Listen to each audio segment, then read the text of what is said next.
Alô, amigos pioneiros de Palmas. Estamos aqui mais uma vez para apresentar o nosso programa Entre Fatos e Fotos.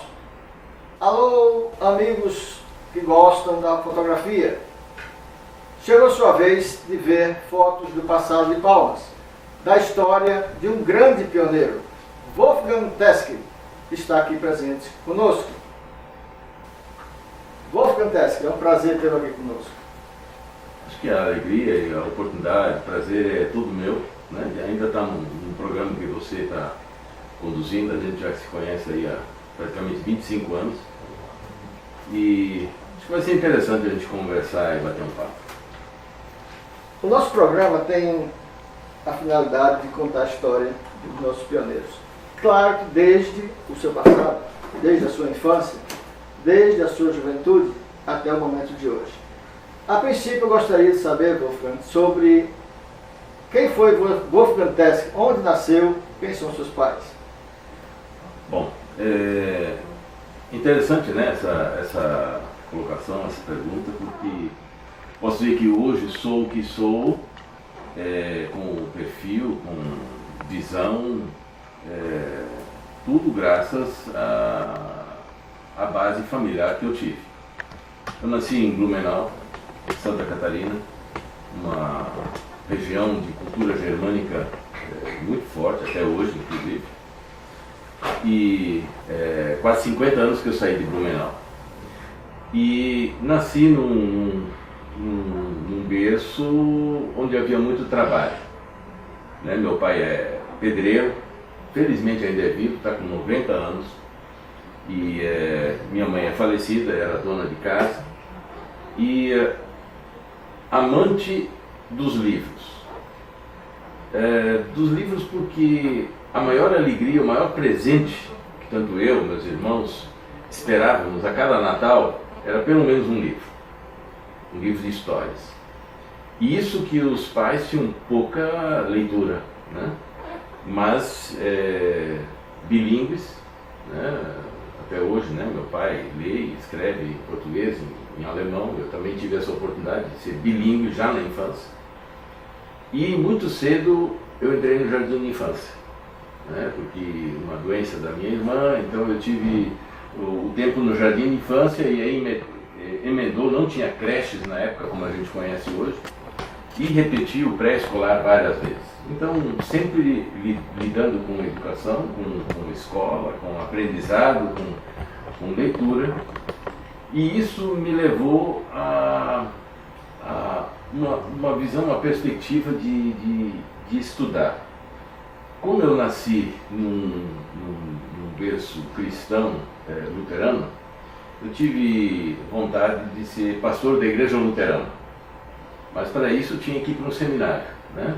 Primeiro, e eu tomei a decisão muito cedo na minha vida, e com 12 anos eu fui para o Rio Grande do Sul, no internato, onde eu fiz o que hoje nós chamamos de ensino fundamental, né? Na época a gente chamava o ginásio, né? E fui para lá estudar e tive a grande oportunidade, nessa época, de então conhecer principalmente essas áreas, né, de história, de filosofia, de línguas, né, porque ali era obrigado a gente estudar português, alemão, inglês, latim, no ensino médio, o grego, depois o hebraico, enfim, estar em contato com essas línguas. Mas não só isso, com a arte, e também uma coisa que já na infância fazia parte já da família, estudar música. Então eu, assim que aprendi a ler, também aprendi música, né? E aí aprendi a tocar flauta, meu irmão violino, outro violão, enfim. E com 10 anos eu já tocava na orquestra municipal em Blumenau, eu e meu irmão.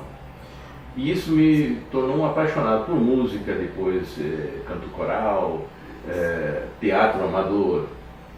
E tudo isso, na realidade, a gente percebe hoje que fez parte de uma base, como educador, né, para exatamente, quando dirigi escola, de realmente oportunizar muitas outras pessoas, né, a ter essa possibilidade arte, música, esporte, está tudo ligado na formação de um cidadão.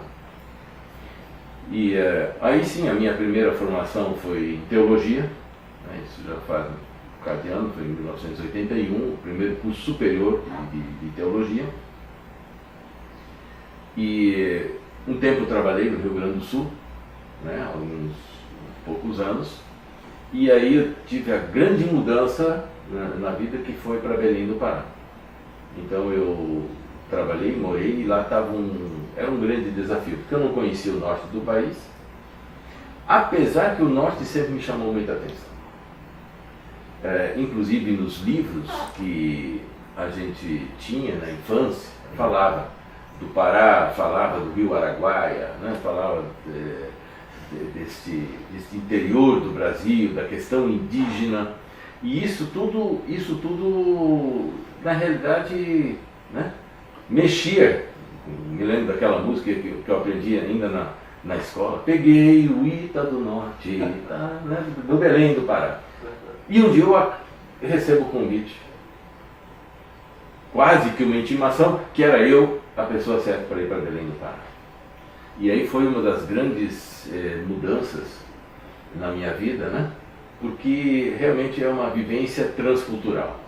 Né? Eu não tive só um tempo no norte, foram 8 anos de Belém do Pará, onde eu conheci toda a região norte do país e muito bem a cultura nortista. Né? Nós vamos pedir o comercial, chegou a hora, e logo a seguir, Wolfgang Teske, no próximo bloco. Até já!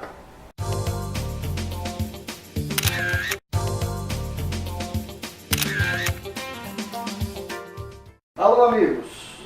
Estamos voltando no nosso programa Entre Fatos e Fotos, contando a história de um grande cantor de palmas, Wolfgang Teske, aqui presente nos estúdios da TV Graciosa, canal 38. Wolfgang, você parou no Belém do Pará, e aí? Sim, aí lá acho que foi digamos, o trabalho que foi realizado ali é que me trouxe para Palmas, porque lá nós tínhamos, o grande desafio era montar um trabalho integrado na área da saúde, do serviço social, da educação e da evangelização ligada à igreja luterana. E isso se tornou, digamos, até uma referência, tanto nos projetos de extensão da Universidade Federal do Pará, da Secretaria de Educação do Estado do Pará, e na época da extinta LDA, né? E nós fazíamos um trabalho extraordinário, atingindo quase 10 mil pessoas naquele local. Isso chamou a atenção da UBRA. E aí eu recebi o convite para vir para Palmas. Né? Eu não conhecia Palmas, eu conhecia bem a Belém Brasília, conhecia o Tocantins, sabia muito bem da capital que estava sendo montado. E aí em 1992, em setembro de 1992, eu recebi o convite para vir para Palmas, que Palmas ainda não existia praticamente, né? Estava tudo em rebuliço, não tinha nem asfalto, tinha muito mosquito, né? Muito mosquito. Para implantar, não era só uma universidade, era um complexo educacional que começava no que nós chamamos hoje de educação infantil, na época nós chamávamos, né, o maternal, enfim, até a universidade e até a pós-graduação. Esse então foi o grande desafio, e quando eu vim, não tinha nem lugar onde morar, fiquei um mês no hotel, depois eu fiquei dentro do galpão de obras, onde inclusive foi realizado, né, as primeiras inscrições do vestibular, a primeira inscrição, as inscrições do ensino fundamental, do ensino médio. Me lembro ainda, chegou pessoal que queria matricular os filhos, mas onde eles vão estudar? Olha aqui, ó, que nesse espaço, em cima aqui espaço, não tinha prédio construído, não tinha nada, porque o tempo foi muito rápido. Né? Nós começamos a construção, de fato, no começo de novembro de 92. E em fevereiro de 93 já tinha vestibular ali dentro. Em março, 1º de março de 93, começaram as aulas. Quer dizer, foi uma coisa extraordinária. Isso, inclusive, eu conto num dos livros, já escrito, já publicado pela Academia Palmense de Letras, da qual eu faço parte, Crônicas de uma Nova Cidade. Então, nesse livro eu tenho 6 crônicas já escritas sobre essa história, de como foi essa chegada, né?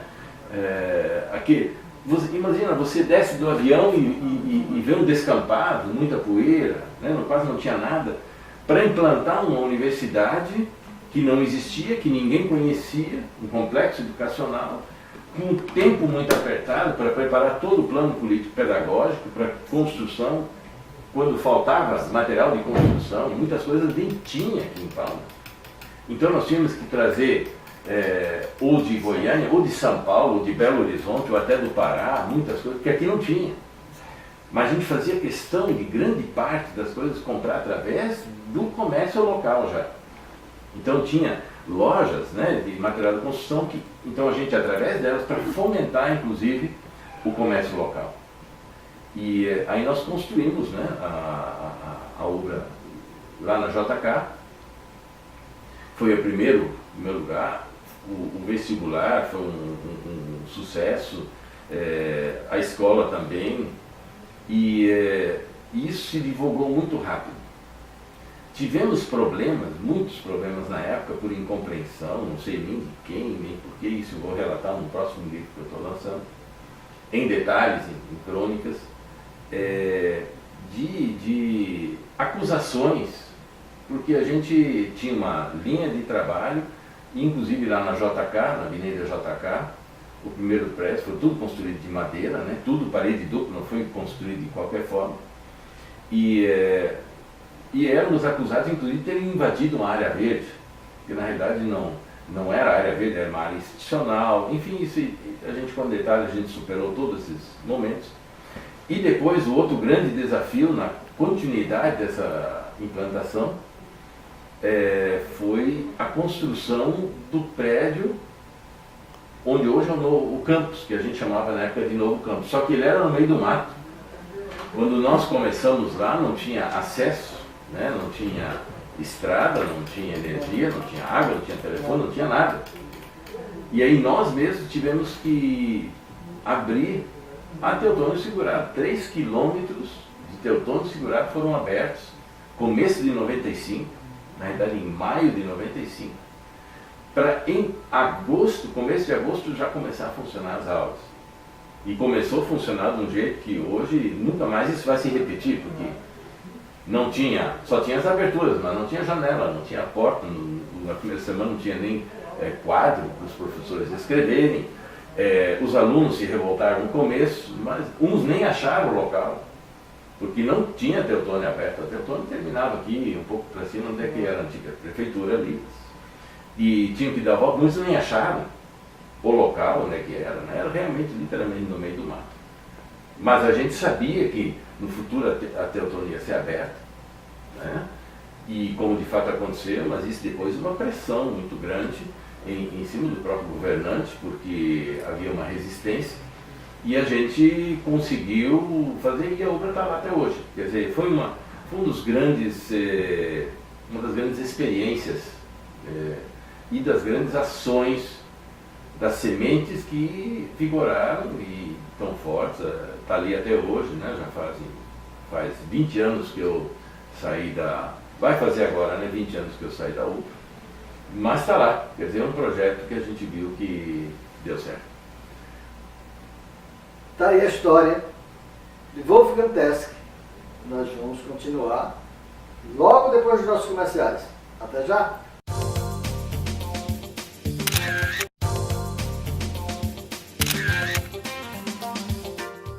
Alô, amigos! Aqui estamos mais uma vez contando a história de Wolfgang Teske, pioneiro de Palmas, com todas as suas atuações na cidade, na capital do Tocantins.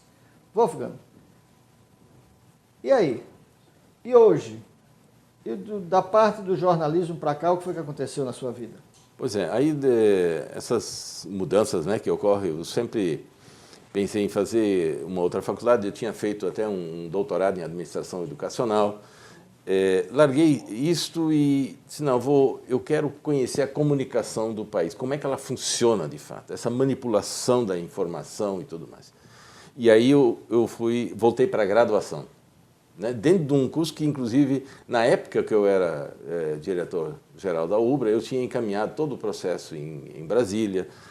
Anos depois ele foi implantado, porque eu saí em 97. E em 2003 eu entrei no curso de jornalismo para estudar ciência política. Já tinha feito o curso de pós-graduação em ciência política, enfim. E aí eu disse, não, agora eu vou para o jornalismo. Dentro do jornalismo, em vez de ir para a área de ciência política, eu descubro uma teoria chamada folcomunicação, que é exatamente a comunicação que ocorre entre grupos marginalizados, seja rurais, urbanos ou culturalmente marginalizados. E como é que essas minorias, quando são atingidas pelo meio midiático, pelo sistema midiático, reagem com a sua cultura. E isso foi o grande lance. Aí eu comecei a pesquisar a comunidade quilombola Lagoa da Pedra de Arraias. E nunca imaginei onde, 13 anos depois, quase 14 anos depois, isso ia resultar.